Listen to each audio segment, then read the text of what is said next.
Hello everyone, welcome to Boomi Product Videos. In this series, we will be learning about one of the runtime properties under Advanced tab, Part 28, Cluster Rolling Restart Percentage. This property defines the percentage of nodes in a cluster that will restart simultaneously as part of a rolling restart. Display name, Cluster Rolling Restart Percentage.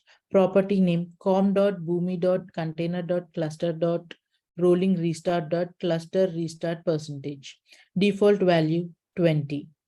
The property is only available to molecules and clouds. The value in this property is a whole number from 0 to 100. The value of the property in this screenshot is 100.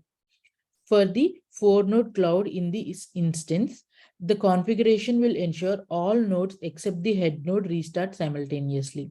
If you set the property to 0, the cluster restarts one node at a time.